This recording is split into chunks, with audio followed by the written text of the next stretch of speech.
अब बात करेंगे आईटी सेक्टर की, और अब यहाँ पर क्या व्यू बन रहा है? तूफानी तेजी के बाद क्या थोड़ा ब्रेक लगेगा? हाँ, कुछ कुछ चेंजेस हुए हैं, मैं बता दूं। हालांकि हम 2 दिनों से रिसर्च दे रहे हैं और 2 दिनों से आप आए देखिए, इतने मजबूत सेक्टर में जो 5 दिनों में 7% बढ़ा हुआ सेक्टर, उस पर कैसा ब्रेक लगा एकदम।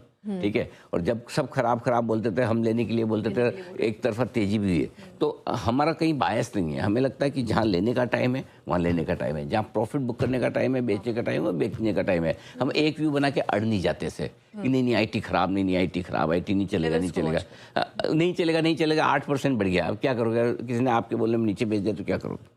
करेक्ट। सो बेहतर है कि रियलिस्टिक रिव्यू रखें। कैसे रखना है देखिए, अब तूफानी तेजी के बाद आईटी इंडेक्स रुकने को तैयार है। क्यों है? लगातार कल दूसरे दिन कमज़ोर हुआ है और थोड़ा घटकर 29,000 के आसपास बंद हुआ है। 7% की एक तरफा तेजी बनाकर अब आईटी इंडेक्स एक ऐसी रेंज में आ गया जो रुकावट की इसकी। कौन सी है? जो 2 महीनों की रुकावट की रेंज है, 29,600 से लेकर 30,000।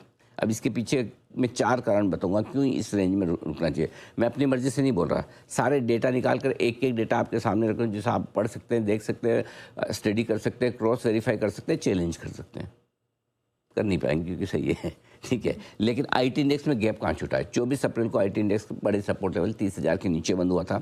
23 अप्रैल के हाई और 24 अप्रैल के लो के बीच में एक गैप छूट गया, वो 29,900 के आसपास, 29,872 का एक गैप छोड़ दिया उसने। आमतौर पर जब भी ऊपर से नीचे आते हैं और गैप छूट जाता है तो उस गैप के पास पहुँचते तो आप रुक जाते हैं। जैसे हम 52,800 की बात बैंक निफ्टी में कर रहे हैं, नीचे का गैप है वो, तो वो सपोर्ट का काम करता है, ऊपर का गैप रुकावट का काम करता है। क्लियर है? नंबर 1, गैप फिलअप करने के लिए आपको 29,900 के आसपास रुकना है। अब इतिहास में आइए पिछले 2 महीनों का, 24 अप्रैल से 19 मई, यानी कि कितना हुआ ये? 1 महीना। 1 महीने में 4 बार ऐसा हुआ कि 29,600 से 29,900 की रेंज में आईटी इंडेक्स पहुंचा और चारों के चारों बार 30,000 के पार नहीं हुआ। वहाँ से लौट फिर के आ जाता है, घूम के आ जाता है। बस होता है ना, कई बार होता है कि स्ट्रीट डॉग होते हैं ना, उनका सबका अपना इलाका होता है। कितने कोई सारे वो, अगर कोई एक इलाके का डॉग बॉर्डर पे आ गया तो दूसरा वाला आके वो भौंकना शुरू, लेकिन वो अपनी बॉर्डर क्रॉस नहीं करता, वो अपनी आईटी इंडेक्स का हाल ऐसे ही है। वो 30,000 की बॉर्डर पे है, वहाँ जाता है, घूम फिर के आ जाए, बोले इसके पार मेरा इलाका नहीं है भी, ठीक है। या तो 3-4 एक साथ आ जाए तब निकलेंगे, घूम फिर के वापस आ जाता है। सेम वैसी सिचुएशन है बिल्कुल, ठीक है। तीसरी चीज़ है टेक्निकली भी। 16 अप्रैल के दिन इसने हाई बनाया था अभी के रनअप का 32,134 का, और 14 मई 1 महीने के अंदर ही 27,000 तक गिर भी गया। यानी कि 16% की तगड़ी तेजी। ये एंथ्रोपिक ने करवाई सारी, है ना, याद आया ना? एक ही दिन 10% सब गए थे। तो 15% में से 7-8% तो एक ही दिन गिर गया था, तो 5,000 पॉइंट घटा था।